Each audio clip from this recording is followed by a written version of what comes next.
오늘 본문 말씀으로 내 부모를 공경하라 라는 제목으로 말씀 나누기를 원합니다.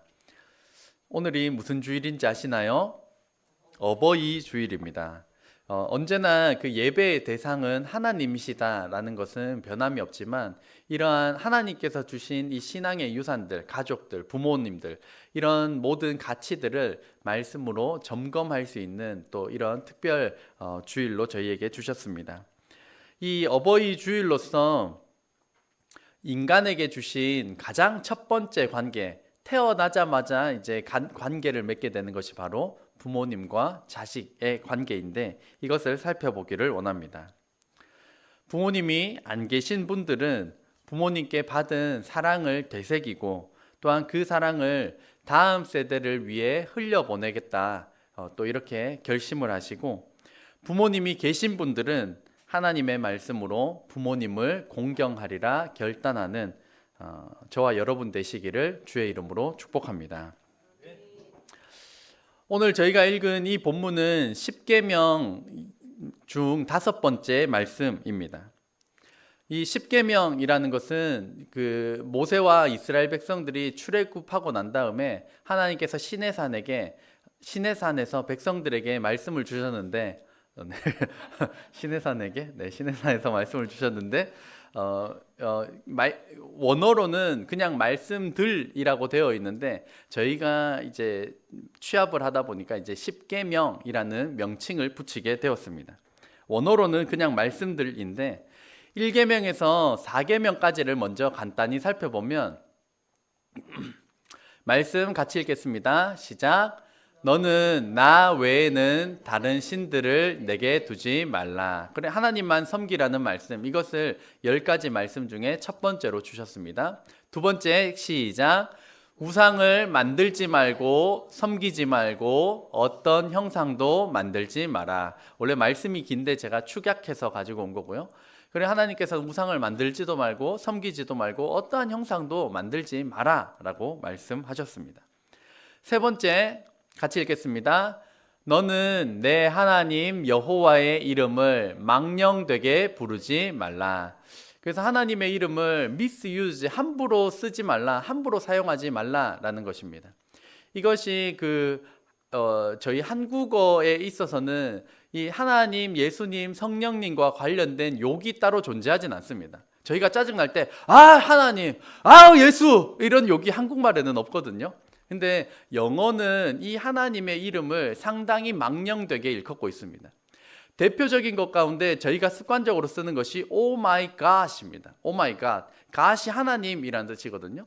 그래서 Oh my God이 정말로 내가 어떤 순간에 나의 하나님으로 쓰는 거면 괜찮을 텐데, 그거 말고 Oh my God, Oh my God, Oh my God, Oh my God, 막 그렇게 쓰는 것은 짜증나, 어떡해, 하나님 이런 뜻으로 쓰는 거기 때문에 Oh my God을 하나님을 믿는 백성들이 쓰기에는 적절치 않은 단어입니다. 그래서 영어니까 우리가 쉽게 생각하는데 한국말로 따지면 진짜 하나님, 진짜 하나님 막 이런 뜻으로 쓰는 거니까 굉장히 무례하다라는 것을 알 수가 있을 것입니다. 왜 무례합니까?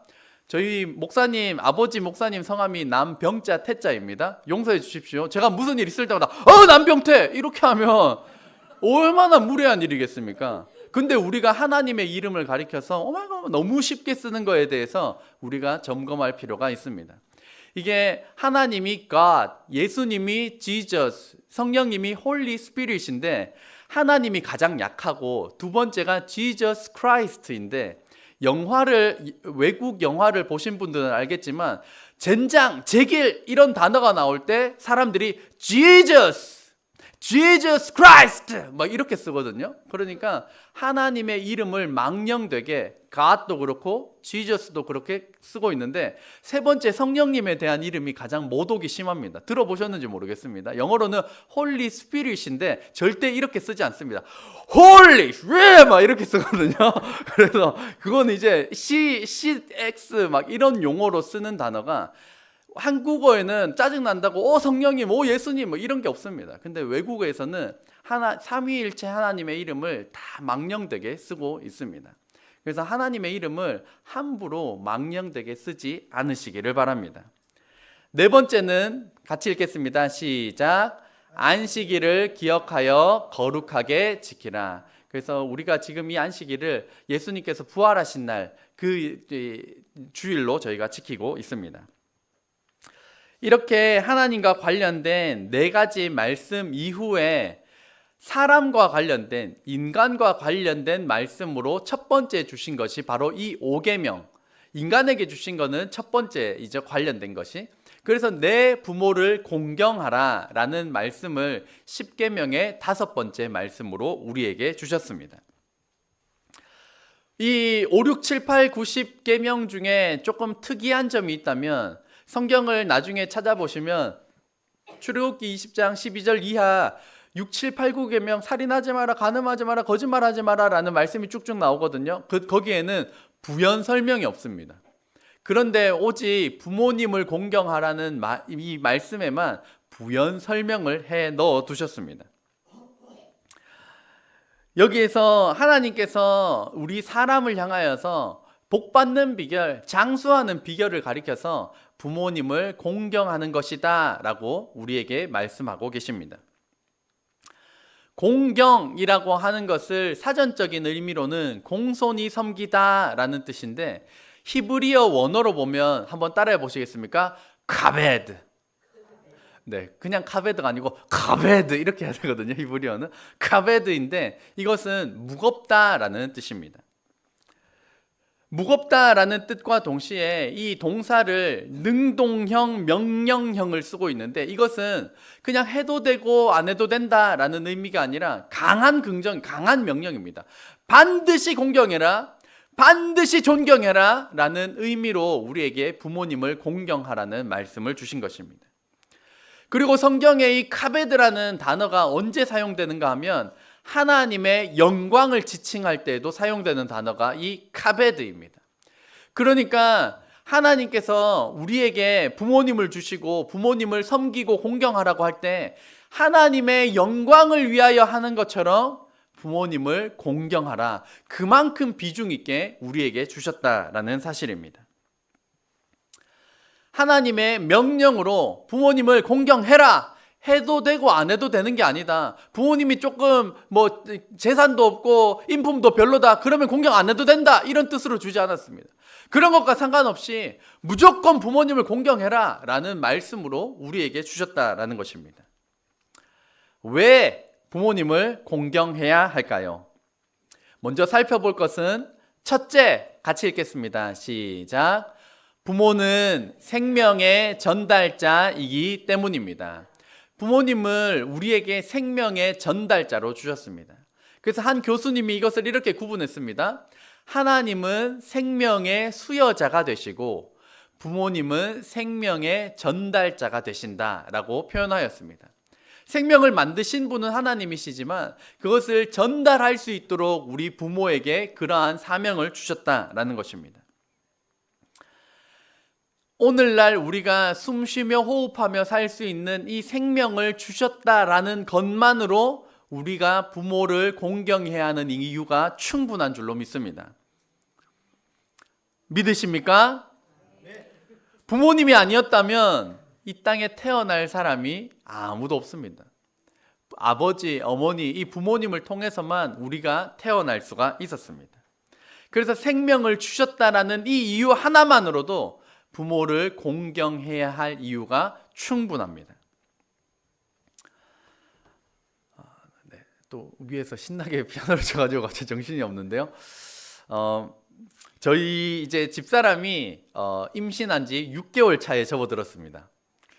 참 남의 자식은 금방 크는 것 같다, 맞죠? 저희 집사람이 이제 임신하고 있는 와중에 아팠던 적도 여러 번 있는데, 그 가운데 타이레놀이라고 그 약이 가장 무해한 약, 가장 아기에게 안전한 약으로 알려져 있음에도 불구하고 정말 아플 때 한 번, 두 번을 제외하고는 그 약을 먹지 않았습니다. 왜냐하면 혹시라도 배에 있는 아기한테 영향이 갈까 봐입니다. 그럼 그 가운데 건강만 했느냐? 아닙니다. 감기도 앓았고요, 또 근육통도 왔고요, 몸살도 왔습니다. 그런데 가능하면 먹지 않고 버티다가 이러다 내가 죽겠다 싶을 때가 제외하고는 그렇게 약을 먹지 않으면서 버텨 아기에게 어떠한 안 좋은 영향이 갈까? 그것을 노심초사 조심하는 것입니다. 저희 집사람만 그랬을까요? 아닐 것입니다. 저와 여러분을 낳을 때 부모님 다 마찬가지로 그 어머님들이 혹여나 애가 잘못될까, 혹여나 장애가 있을까 싶어가지고 내 한 몸 부서지고 아프고 감기고 통증이고 막 해도 약 안 먹으면서 버티면서 그렇게 저와 여러분을 낳으셨습니다. 부모님을 왜 공경해야 할까요? 첫째는 하나님의 명령이요. 둘째는 우리 부모님은 생명의 전달자가 되시기 때문입니다. 이 공경한다라는 의미를 오늘 두 가지로 살펴보기를 원하는데요. 첫째는 존중입니다. 이 공경한다라는 의미를 존중으로 풀어보았는데 이 존중의 한자 의미는 높을 존, 무거울 중입니다. 아까 무겁다라는 뜻이 또 카베드라는 의미와 일치하죠. 무겁고 높게 여기는 것. 부모님을 높고 무겁게 여기는 것이 이 존중이고 공경하는 것입니다. 이것을 반대로 하면 어떻습니까? 부모님을 낮게 여기고 가볍게 여기는 태도입니다. 부모님을 하찮게 여기고 재산이 없다라는 이유로, 인품이 부족하다는 이유로, 우리한테 키울 때 함부로 하고 제대로 안 해줬다는 이유로 부모님을 하찮게 여기고 가볍게 여기고 낮게 여기는 것이 바로 이 정반대의 태도입니다. 그래서 우리가 하나님께서 우리에게 주시는 가져야 할 태도는 부모님을 높고 무겁게 여기는 것입니다. 요즘 부모님들은 우리 어르신들도 음식점에 가면 요즘은 사람한테 주문을 하는 것이 아니라 키오스크라는 기계를 이용해야 하는데요. 우리 윤순자 집사님, 양도리 집사님도 키오스크 이거 잘 활용하시나요? 네, 끄덕 할 때도 이거 아닐 때도 있을 겁니다. 저희도 이제 어른들이랑 같이 가면 이거 어떻게 하는 거고 하면서 이렇게 하시다가 그거 한 5초, 10초 못 견디고 나와보세요. 그냥 제가 할게요. 막 이렇게 하는 경우가 종종 있습니다. 그렇게 구박하지 마시기를 바랍니다. 우리 청년들 부모님을 구박하지 마시기를 바랍니다. 우리 젊은 사람이 있을 때, 자식들이 있을 때 부모님도 그거를 마음껏 만져봐야 합니다. 실수하고 실패해도 옆에 할 줄 아는 사람이 있을 때 실패해 봐야 되는데, 언제 주문해서 먹냐고, 빨리 나와보라고. 막 이렇게 부모님을 가볍고 낮게 여기지 마시기를 바랍니다. 옆에 저희가 있을 때 마음껏 만져봐도 다음번에 어떻게 하는지 여전히 헷갈리시는 나이대이시기 때문에 그것을 우리가 존중해 드려야 합니다. 어떤 부모님은 우리가 생각하기에 정말로 성품이 우리를 양육한 그 기준과 태도가 평균 이하이기 때문에 나는 부모님을 공경할 수 없다라고 생각하는 분들도 있을 수 있습니다. 침례신학교 그 교수님을 통하여 들은 한 사례입니다. 이 상담 심리학과 교수님께 한 내담자가 와서 자기의 상황을 이렇게 이야기를 하는데, 자기는 아버지한테 원한과 분노로 가득 찬 사람이라는 겁니다. 이게 해결이 안 되니까 자기 삶이 무너진다는 겁니다. 그래서 이 교수님께서 이 내담자에게 한 과제를 내주셨는데, 그게 아버지에 대하여서 또 아버지에게 하고 싶은 말을 노트에 적어오라는 과제를 내주셨습니다. 그러고 난 다음에 시간이 흘러서 그 과제를 가지고 왔더니만 이 두꺼운 노트를 첫 페이지부터 마지막 페이지까지 빽빽하게 그 하고 싶은 말을 잔뜩 써놨더라는 겁니다. 그렇게 썼는데 특이한 점은 이 팔은 아팠을지언정 그 얼굴빛이 한결 좋아졌다는 겁니다. 원래는 원한과 분노로 가득 찼었는데 그거를 적고 풀어냈더니만 얼굴이 한층 밝아졌었다는 겁니다. 그리고 시간이 지나서 한 번 더 이런 과제를 할 일이 있어서 과제를 했더니만 그때는 연습장 한 권을 썼던 그 마음이 A4 용지 2페이지로 줄었다고 합니다. 그러고 난 다음에 이후에 한 번 더 있어가지고 과제를 했더니만 교수님 더 이상 쓸 게 없습니다 라고 하면서 그 마음의 원한과 분노가 안갚음하고 싶은 것들이 씻어져 내려갔다라고 고백을 하였습니다. 우리의 부모님들 또한 완벽하지 않으실 것이고 않으셨습니다. 하지만 하나님의 명령으로서 또한 생명의 전달자로서 그것만으로도 우리는 부모님을 공경해야 하는 충분한 이유가 되는 줄로 믿습니다. 어떤 사람들은 부모님과의 관계는 제쳐두고 세계 선교를 위하여서 동물 보호, 기후변화, 반려견 이런 거에 관련돼서는 막 입에 거품 물고 피켓 들고 시위하러 나가는 사람들이 있습니다. 그런데 정작 자기와 가장 가까운 부모님은 차디차게 대하면서 그 반려견, 그 동물 이렇게 나가는 사람들이 있습니다. 하나님께서 이 땅에 우리가 태어날 때 가장 먼저 주신 부모 자식 간의 관계가 깨어졌는데 어떻게 다른 큰 관계를 올바르게 세울 수가 있겠습니까? 그러므로 부모님의 무거움은 통장의 무거움에 달려있지 않습니다. 부모님께 뭔가 받을 게 남아있으니까 부모님을 무거운 존재로 대하는 것이 아닙니다. 부모님의 무거움은 그 존재 자체로 존중받아야 하고 무거운 것입니다. 부모님을 높고 무겁게 대하시기를 주의 이름으로 축복합니다. 그렇게 대하실 분 큰 소리로 아멘. 공경한다라는 의미의 두 번째는 같이 읽겠습니다. 시작. 내리사랑과 비교하며 점검해 보아야 합니다. 내리사랑은 아랫사람을 향한 윗사람의 사랑입니다. 그러니까 이 신앙적으로 보면 아랫사람이 우리 인간을 향하여서 하나님께서 내려주시는 사랑이 내리사랑이고, 부모 자식 관계를 보자면 자식을 위하여서 부모님이 사랑을 주는 것, 그것이 바로 내리사랑입니다. 그런데 아이러니하게도 윗사람을 향한 아랫사람의 사랑은 쉽지가 않습니다. 하나님께서 우리를 사랑하실 때 무조건적인 사랑을 우리가 받았으면서도 하나님을 사랑하는 것이 쉽지가 않고, 부모님께서 온갖 헌신을 통하여서 우리 자식을 사랑해 주셨음에도 불구하고 부모님을 사랑하는 것은 쉽지 않습니다. 그래서 외국에 이런 속담이 있는데 저는 이것을 볼 때마다 참 뼈 아픈 속담인 것 같습니다. 부모는 10자식을 키워도 10자식은 한 부모를 봉양하지 못한다. 정말 어쩜 이럴 수가 있을까요? 저 자신부터 저에게도 이제 5명의 자식이 있을 예정이지만 그 5명이 나중에 저를 잘 봉양할 수 있을까? 나를 짐처럼 여기지는 않을까? 내가 그렇게 우리 자식들 앞길에 방해가 되는 것은 아닐까? 드문드문 벌써부터 겁이 나기도 합니다. 왜 우리는 내리사랑과 비교하며 부모님 사랑을 점검해 보아야 하는 걸까요? 자식 사랑은 본능적으로 되기 때문입니다. 그래서 성경에 네 몸과 같이 자식을 사랑해라 라는 이런 말씀이 없습니다. 왜냐하면 자식 사랑하는 것은 하나님께서 우리에게 본능으로 주신 성품이기 때문입니다.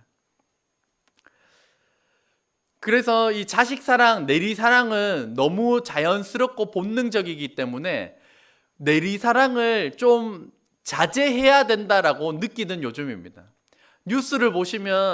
요즘 뉴스를 보시면 자기 자식만 귀하게 여겨가지고 선생님들을 어떻게 대하는지, 다른 사람들을 어떻게 대하는지, 너희는 어떻게 되든지 상관없이 내 자식만 귀하다고 주장하는 사람들이 얼마나 많은지 모릅니다. 학교에서도 자기 자식 그것만 관련되어 있지 남의 자식인 교사가 어떻게 되든지 신경 따위는 안 쓰는 것이 요즘 세대이기 때문에 우리에게 있어서 요즘 필요한 것은 내리사랑을 자제하는 일일지도 모릅니다. 반면에 부모 공경은 우리의 본능적으로 되는 것이 아니기 때문에 우리에게 말씀으로 주셨고, 의식적으로 노력하고 애를 써야 하는 영역이 바로 이 부모님 공경의 영역입니다. 저희 막내가 지금 하랑이인데, 하랑이를 예뻐해 주시는 성도님들이 많이 계시는데, 남의 눈에도 하랑이가 예쁘다면 저희 부모 눈에는 우리 하랑이가 얼마나 사랑스럽겠습니까? 저희 청년들도 우리 하랑이를 많이 사랑하고 아껴주는데, 나중에 자기 자식 낳으면 아이고, 자기 똑 닮은 자식 나오면 아이고, 그거 얼마나 귀엽고 사랑스러운지 모릅니다. 하는 행동이 막 똑같습니다. 제가 이쪽 눈썹을 잘 올리는데 우리 애들 상관없이 막 이쪽 눈썹 올리는 거 보면 소름 돋으면서 그 모습 또한 사랑스럽습니다. 내리 사랑은 본능이기 때문에 자식 사랑과 부모님 사랑을 비교하며 점검해 보아야 합니다. 이렇게 말씀을 준비하는 가운데 어제 저녁에 있었던 일입니다. 이 말씀을 준비하고 있었는데 이제 본당에서, 저는 2층에 있었고 본당에서 하랑이가 드럼을 치는 겁니다. 그것도 소리를 크게 해놓고 쿵짝 쿵짝 구당당당 구당당당 막 열심히 드럼을 치는 겁니다. 그렇게 치고 있었는데 저희 목사님께서 그 드럼 소리가 굉장히 컸는데 그것보다 더 크게 음악을 트셨습니다. 그러니까 쿵짝 쿵짝 이러고 있다 갑자기 바바바바 막 이러니까 하랑이가, 저는 2층에 있었거든요. 하랑이가 갑자기 와 소리를 지르면서 막 밑에서 놀래가지고 애가 막 기절초풍할 때 소리를 지르고 난리가 난 겁니다. 그래가지고 사모님이 부랴부랴 데리고 올라왔더니만 하랑이가 밑에서 있었던 일을 설명은 해야 되는데 자기 말은 짧으니까 말을 잘할 줄 모르더니까 이러는 겁니다. 밑에 그러는 겁니다. 그래가지고 아이고 많이 놀랬어, 아이고 많이 놀랬구나 그래 이러더니만 또 밑에 또 그러는 겁니다. 그러더니만 또 밥 한 숟갈 먹고는 밑에 이거를 진짜 한 10번 20번 연거푸 계속 하는 겁니다. 또 잠깐 있다가 밑에 이거를 진짜 쉼없이 계속 하는 겁니다. 그래가지고 얘가 진짜 많이 놀랐구나, 진정해야지 막 그런 와중에서도 계속 했습니다. 그러고 난 다음에 제가 말씀을 준비하면서 이 상황을 바꾸어서 제가 상상해 보았습니다. 저희 남병태 목사님께서 드럼을 치고 계셨고 제가 음악을 틀었다라고 생각해 보았습니다. 목사님 막 신나게 드럼 치고 있는데 제가 음악을 빵 틀어가지고 저희 목사님이 올라와서 이제 이야기를 하는 겁니다. 아들아, 네가 음악을 크게 틀어가지고 내가 진짜 놀랐다. 그럼 아버지, 아이고 죄송합니다. 제가 조심했어야 되는데 죄송합니다. 그러고 났더니만 아버지가 조금 있다가 아들아, 내가 아까 네가 음악을 틀어가지고 진짜 놀랐단다. 아이고 아버지 죄송합니다. 내가 조심했어야 되는데. 또 조금 있더니만 목사님이 아들아, 네가 아까 틀어가지고 내가 아버지 그만 좀 하세요. 그거 도대체 몇 번이나 하라고요. 그거 아까 사과했잖아요. 모르세요? 치매세요. 내가 막 이렇게 할 것 같은 겁니다. 이런 일이 있었던 건 아닙니다. 저 혼자 그냥 상상을 해봤습니다. 아까도 죄송하다고 했는데 왜 자꾸 말씀하세요? 그만하세요. 기억 못하세요? 이러지는 않았을까 혼자 생각하면서 마음이 먹먹한 겁니다. 내 자식은 1번, 2번, 10번, 20번 아이고 많이 놀랬냐고, 아이고 그랬냐고. 부모님은 1번, 2번 어금니 꽉 깨물고 3번 그만 좀 하세요. 이렇게 달려들 제 모습에 부끄러웠습니다. 우리 성도님들은 어떠십니까? 부모님을 높고 무겁게 존중하시기를 주의 이름으로 축복합니다. 우리 교회 어르신들을 공경하시기를 주의 이름으로 축복합니다. 그러면서 우리가 조금 어떻게 접목할 수 있을까? 부모님이 서러워하시는 말 탑 10을 제가 준비해 왔습니다. 나는 여기에 몇 가지나 하고 있나 좀 이렇게 살펴보시길 바랍니다. 글자가 제가 좀 많이 키웠는데도 좀 많이 작습니다. 서러워하는 말입니다. 그 얘기 또 하세요? 이제 그런 거 잘 모르시잖아요. 좀 가만히 계시면 안 돼요? 우리도 바빠요. 그놈의 병원 또 가야 해요? 왜 그렇게 사셨어요? 요즘 시대엔 안 그래요. 저희도 돈 때문에 힘들어요. 이러실 거면 차라리 그냥 시설 들어가시는 게 낫지 않아요? 저 어릴 때 상처 많이 받았어요. 참 하나하나가 비수같이 꽂히는 말들입니다. 그렇다면 우리가 해야 할 말 탑 10은 무엇일까요? 또 10가지를 준비해 왔습니다. 10가지입니다. 고생 많으셨어요. 부모님 덕분에 여기까지 왔어요. 건강하셔야 해요. 같이 밥 먹어요. 저도 전화 드리려고 했어요. 엄마, 아버지 생각나서 연락했어요. 그때 도와주신 거 정말 감사합니다. 아직도 부모님께 많이 배웁니다. 오래오래 함께 계셔야 해요. 사랑해요. 얼마나 이런 말을 부모님께 하고 계십니까?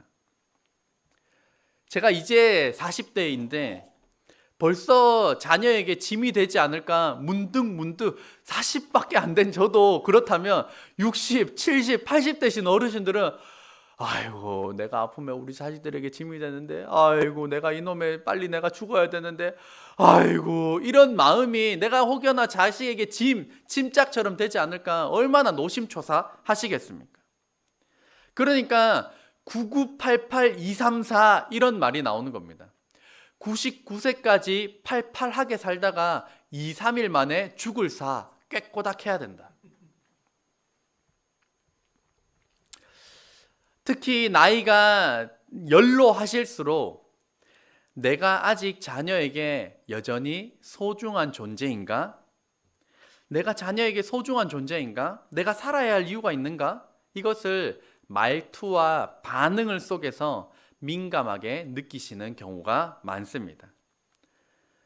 부모님의 능력과 재산 때문이 아니라 부모님이라는 그 이유만으로 그 존재만으로도 높고 무겁게 여기는 존중과 공경으로 나아가는 저와 여러분 되시기를 주의 이름으로 축복합니다.